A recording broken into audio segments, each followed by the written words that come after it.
प्रियजनों, आप सभी लोगों को क्रिसमस का ये पर्व बहुत बहुत मुबारक हो। मैं क्रिसमस 2022 की शुभकामनाएं आपको प्रकट करता हूँ। प्रियजनों, प्रभु यीशु के पवित्र और सामर्थी नाम में मैं आप सभी का हार्दिक स्वागत करता हूँ, अभिनंदन करता हूँ और क्रिसमस की बधाइयाँ आप लोगों को देता हूँ। बालक यीशु जो गौशाला में पैदा हुआ है, ये मेरा विश्वास है कि वो आपके घर में और आपके हृदय में अवश्य उसने जन्म लिया है।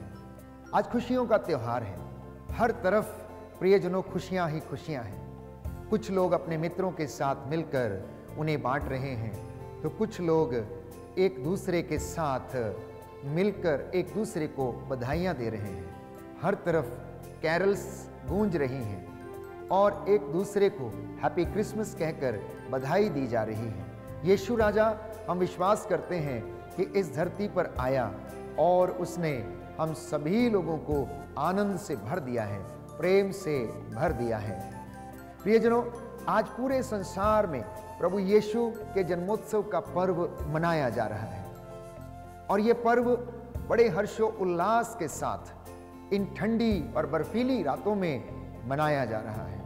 चरनियाँ सजी हुई हैं, घर सजे हुए हैं, रास्ते सजे हुए हैं, घरों के ऊपर तारे टिमटिमा रहे हैं, स्वर्गदूत स्वर्ग में होसाना, हालेलुया और ईश्वर की महिमा को प्रकट कर रहे हैं। प्यारे भाइयों और बहनों, आज प्रभु यीशु ने इस धरती पर आकर हम सभी लोगों को उद्धार दिया है। हम में से बहुत सारे लोगों के मन में एक सवाल आता है कि आखिर यीशु इस दुनिया में क्यों आया।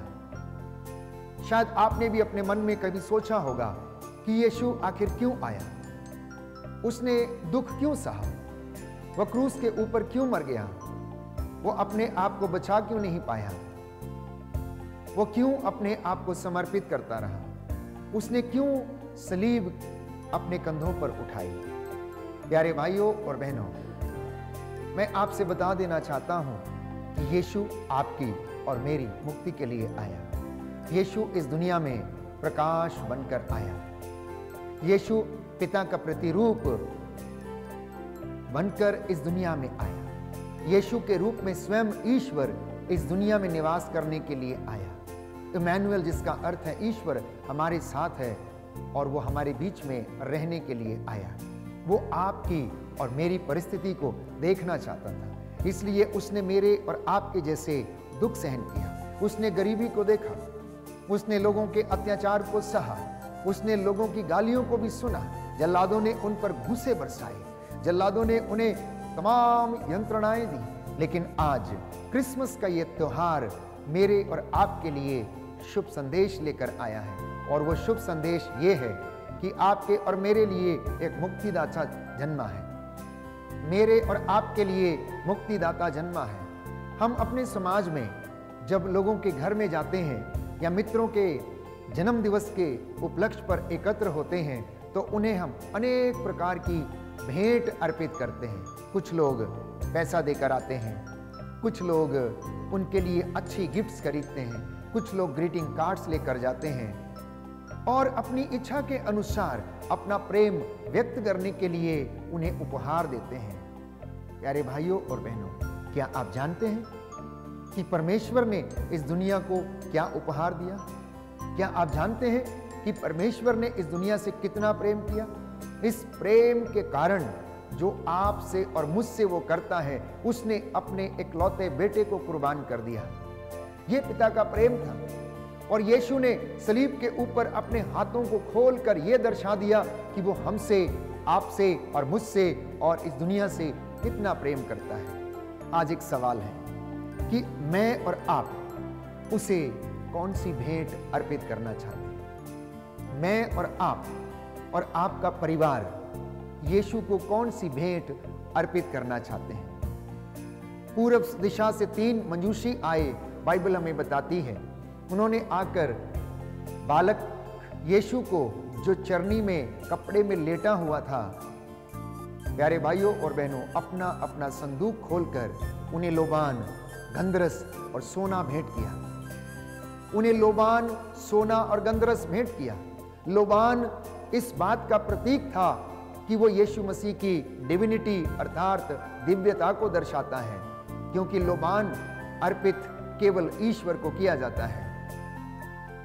गंधरस उनके मनुष्यत्व का प्रतीक था, क्योंकि मरने के बाद गंधरस को शरीर के ऊपर विलेपन करके दफनाया जाता था। सोना उनके राजकीय वैभव का प्रतीक था, उनके राजा होने का प्रतीक था। लेकिन ये सारी बातें हमें ये दर्शाती हैं कि यीशु मसीह इस दुनिया का राजा नहीं था। यीशु मसीह स्वर्ग का राजा है। यीशु मसीह उस लोक का राजा है जिसकी ओर मैं और आप यात्रा कर रहे हैं। तो मैंने आपसे पूछा कि आप कौन सा उपहार आज बालक यीशु को देना चाहते हैं। आपने तमाम गिफ्ट अपने घर में रखी होंगी, आपने मित्रों को बुलाया होगा और यीशु को आपने प्रसन्न करने की हर संभव कोशिश की होगी और कर रहे हैं। मैं समझता हूं कि यदि हम ईश्वर को कुछ दे सकते हैं तो वो है हमारी विनम्रता, हमारा प्रेम, हमारा सेवा भाव, एक दूसरे को क्षमा करना, प्रभु के लोगों की सेवा करना और उनके साथ रहना, अपनी रोटी भूखों के साथ बांटना। मैं समझता हूं कि परमेश्वर इससे अत्यधिक प्रसन्न होगा। अगर हम इन बातों को अभी तक नहीं समझे हैं कि परमेश्वर हमसे क्या चाहता है, तो अभी भी समय है कि हम उन बातों को समझें।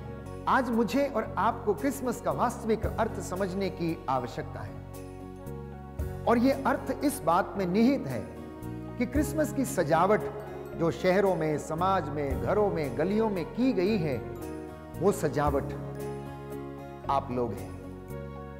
क्रिसमस की सजावट सही मायने में आप लोग हैं। क्रिसमस की सजावट सही मायने में विश्वासी है। जब आप अपने आत्मा को सजाते हैं, जब आप अपने आध्यात्मिक जीवन को सजाते हैं, संवारते हैं, तो उससे प्रभु की महिमा प्रकट होने लगती है। और यदि कोई व्यक्ति आपको देखता है तो वो आपको देखकर जानता है कि आप सचमुच प्रभु के अनुयायी हैं। क्रिसमस की घंटी आप लोग हैं। आज विश्वासियों को क्रिसमस की घंटी बनने की आवश्यकता है। घंटी का कार्य है कि जब वो बजाई जाती है तो लोगों को चेतावनी देती है, लोगों को एकत्र करती है, लोगों को आमंत्रित करती है। इसलिए आज हर विश्वासी को, हर मनुष्य को क्रिसमस की घंटी बनने की आवश्यकता है कि वो लोगों को प्रेम में एकजुट करे, एकता में उन्हें बनाए रखे, अपने परिवार को समझे और उन्हें प्रभु के नाम पर एकत्र कर उसके अनुग्रह को प्राप्त करे। क्रिसमस का प्रकाश आप लोग हैं। परमेश्वर प्रकाश बनकर यीशु के रूप में उस गौशाला में आया और उस प्रकाश से उसने मुझे और आपको आलोकित किया। और यदि वो प्रकाश हमारे जीवन से, हमारे परिवार से, हमारी कलीसिया से नहीं झलकता, तो मैं और आप सच्चा क्रिसमस नहीं मना सकते हैं। इसलिए हर विश्वासी को क्रिसमस का प्रकाश बनने की आवश्यकता है। क्रिसमस की वो ज्योति को बनने की आवश्यकता है। और ये ज्योति आप में तब चमकेगी जब आप दया, धैर्य, खुशी और उदारता के साथ लोगों का मार्ग रोशन करेंगे, तो आप क्रिसमस का प्रकाश बन जाएंगे। क्रिसमस का स्वर्गदूत आप लोग हैं। स्वर्गदूत का काम है कि शुभ संदेश लेकर आना। एक विश्वासी का काम है यीशु मसीह के सुसमाचार को फैलाना। एक विश्वासी का काम है शांति, सुसमाचार, उत्साह के जूते पहनकर प्रभु के लोगों को शुभ संदेश सुनाना कि तुम्हारे लिए एक मुक्तिदाता का जन्म हुआ है। तुम उसे चरनी में लेटा और कपड़े में लिपटा हुआ पाओगे। जाओ और उसे दंडवत करो। वो तुम्हारे लिए न्याय की व्यवस्था करेगा। वो ईश्वर तुम्हारे साथ है। वो ईश्वर तुम पर दया करेगा। वो ईश्वर तुम्हें चंगा करेगा। वो ईश्वर जो दया से और प्रेम और करुणा से परिपूर्ण है, आपके पूरे परिवार को ब्लेस करेगा। तो जब आप क्रिसमस के स्वर्गदूत बनते हैं तो परमेश्वर आपको अपनी दया से भर देता है। क्रिसमस की एक और विशेषता है कि आप देखेंगे कि चरनी के ऊपर एक बड़ा सा तारा जो लगाया जाता है वो चमकता है। वो इशारा करता है कि इस जगह पर यीशु मसीह पैदा हुआ है। जब पूरब दिशा से 3 मजूसी यात्रा करते हुए आ रहे थे, उनको नहीं मालूम था कि वे कहां जाएं, लेकिन तारे ने उनका मार्गदर्शन किया। तारा उन्हें ठीक उस जगह पर ले गया जहां पर प्रभु यीशु पैदा हुए थे। उस गौशाला के पास बैतलहम में उन ठंडी रातों में तारे ने 3 मजूसियों का मार्गदर्शन किया और तारा गौशाला के ऊपर आकर ठहर गया। प्रियजनों, जब आप एक दूसरे का मार्गदर्शन करते हैं, जब आप लोगों को प्रभु की ओर ले जाते हैं, तो आप वो क्रिसमस का स्टार बन जाते हैं और लोगों के जीवन में प्रकाश चमकने लगता है। क्रिसमस के दिनों में कैरल्स गाई जाती हैं, एक दूसरे को गीत गाकर बधाइयां दी जाती हैं, और जब हम गीत गाते हैं तो वो हमारे मन को आनंद देता है, हमारे सेंटिमेंट्स को समझता है, हमारे मनोभावों को व्यक्त करता है। यदि हम दुखी हैं तो दुख के भाव निकलते हैं, और यदि खुश हैं तो खुशहाली आती है। तो क्रिसमस का संगीत आप लोग हैं। एक इंसान को जीते जागते क्रिसमस का कैरल बनने की आवश्यकता है। एक व्यक्ति को, विश्वासी को क्रिसमस का संगीत बनने की आवश्यकता है। अधिकांशतः घरों में लोग क्रिसमस मनाते हैं, खा पी कर मस्त हो जाते हैं। खाने पीने के बाद हो सकता है मनमुटाव हो जाता है, लड़ाई झगड़े हो जाते हैं, क्रिसमस का कोई अर्थ रह नहीं जाता है। इसलिए अपनी भावनाओं को अपने नियंत्रण में रखिए। हमारी भावनाएं दूसरों को ठेस ना पहुंचाएं, हमारे बोल, हमारा व्यवहार, हमारे कार्य दूसरों को ठेस ना पहुंचाएं। हम लोगों को गलत उदाहरण ना दें। क्रिसमस के पर्व के उपलक्ष्य पर हम लोगों को बधाइयां दें। प्रभु यीशु मसीह पैदा हुआ है, हमारा मुक्तिदाता, उद्धारकर्ता पैदा हुआ है।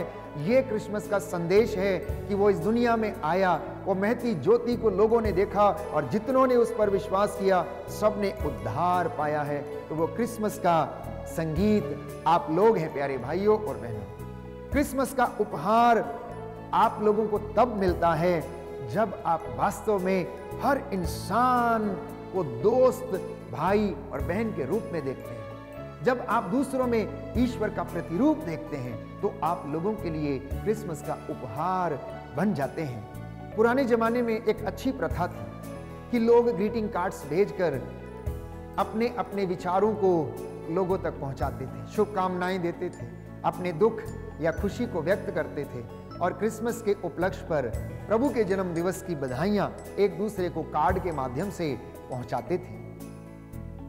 लेकिन आजकल हम लोग सोशल प्लेटफॉर्म्स के जरिए, यूट्यूब, इंस्टाग्राम, फेसबुक के जरिए लोगों तक पहुंचने का प्रयास करते हैं। वास्तव में हम सभी लोग एक ऐसी दुनिया में हैं जो प्यारे भाइयों और बहनों वर्चुअल लिविंग में बिलीव करता है। इसलिए आप देखिए कि आपके मोबाइल में कितने सारे ग्रुप्स हैं।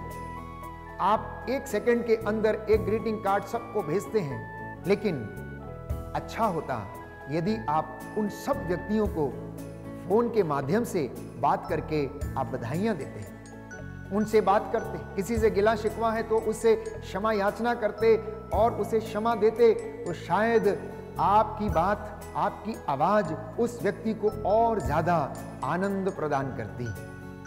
आजकल प्यारे भाइयों और बहनों, हम व्हाट्सएप से किसी का मैसेज उठाकर किसी को व्यक्त कर देते हैं।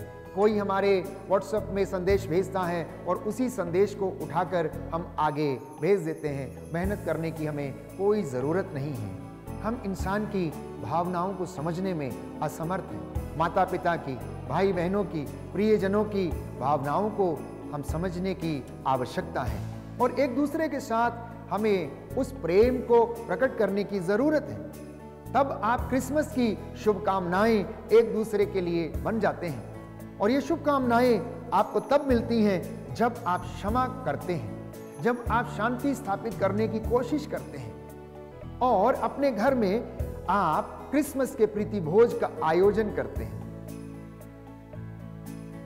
वास्तव में क्रिसमस का असली प्रीति भोज प्यारे भाइयों और बहनों आप तब बनते हैं जब वो भोजन आप गरीबों के साथ शेयर करते हैं, जब उस भोजन को आप उन तमाम जरूरतमंदों के साथ बांटते हैं। तो क्रिसमस का डिनर आप लोग हैं। क्रिसमस का डिनर या क्रिसमस का प्रीति भोज आप लोग हैं। जब आप अपनी रोटी भूखों के साथ और गरीबों के साथ बांटते हैं, अपनी मेहनत मजदूरी में से कमाकर कुछ उनके लिए भी देते हैं, समर्पित करते हैं, तो आप क्रिसमस का प्रीति भोज और क्रिसमस का डिनर बन जाते हैं। जी हाँ प्रियजनों, क्रिसमस की शुभ पावन रात्रि आप लोग हैं। जब आप इस शुभ पावन रात्रि में प्रभु यीशु जो मुक्तिदाता है उसको अनुभव करते हैं और उसे ग्रहण करते हैं, तो वो आपके हृदय और परिवार में जन्म लेते हैं। आप विश्वास और कोमलता की वो मुस्कान बन जाते हैं जो बारहमासी क्रिसमस की आंतरिक शांति में, जो आपको भीतर से शांत रखता है, प्रेम प्रदान करता है, सेवा का भाव आपको देता है, एक दूसरे की मदद करने का जो प्रेरणा आपको मिलती है,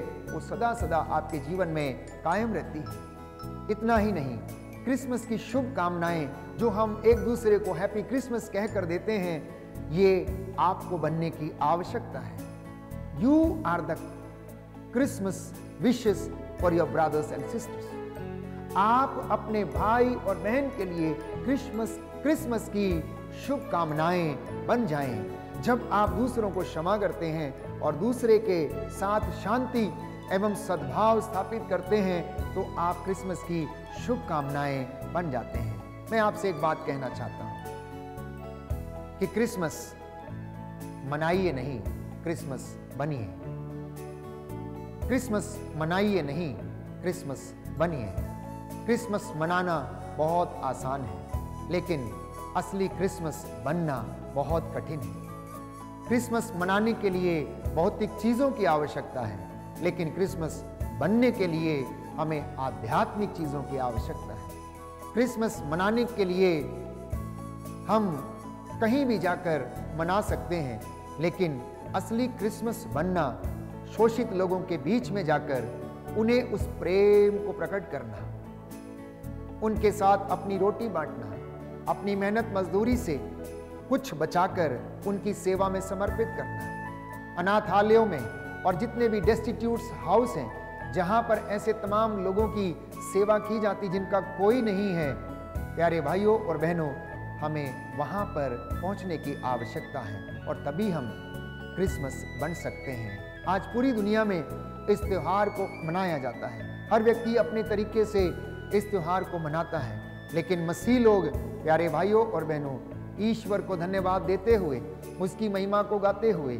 एक दूसरे को शुभकामनाएं देते हुए इस त्योहार को मनाते हैं और प्रभु यीशु को अपने जीवन में अनुभव करते हैं। इसलिए मैंने कहा कि क्रिसमस जब आप बनेंगे तो उसमें आपको त्याग करना पड़ेगा, आपको सेवा करनी होगी, आपको क्षमा करना पड़ेगा, एक दूसरे को सहन करना पड़ेगा और परमेश्वर आपको आशीष प्रदान करेगा। इसलिए प्यारे भाइयों और बहनों, मैं आप सभी लोगों को क्रिसमस 2022 के शुभ अवसर पर हार्दिक शुभकामनाएं देता हूं। प्रभु आपको आशीष दे, सलामत रखे और आपका आने वाला वर्ष भी खुशियों से भरा वर्ष हो, उन्नति से भरा वर्ष हो। परमेश्वर आप सभी लोगों को भरपूरी में आनंद, शांति और तरक्की प्रदान करे। आपके बेटे बेटियों को, आपकी बहुओं को, आपके पति पत्नियों को प्रभु आशीष प्रदान करे। आपके माता पिता को, आपके बिजनेस को, प्यारे भाइयों और बहनों, परमेश्वर सलामती बख्शे और उन्नति प्रदान करे। मैं आप सभी लोगों को बड़े दिन की मुबारकबाद देता हूँ। प्रभु आपको आशीष दे, उन्नति प्रदान करे। आपका क्रिसमस खुशियों से और आनंद से भरा रहे। God bless you. Happy Christmas.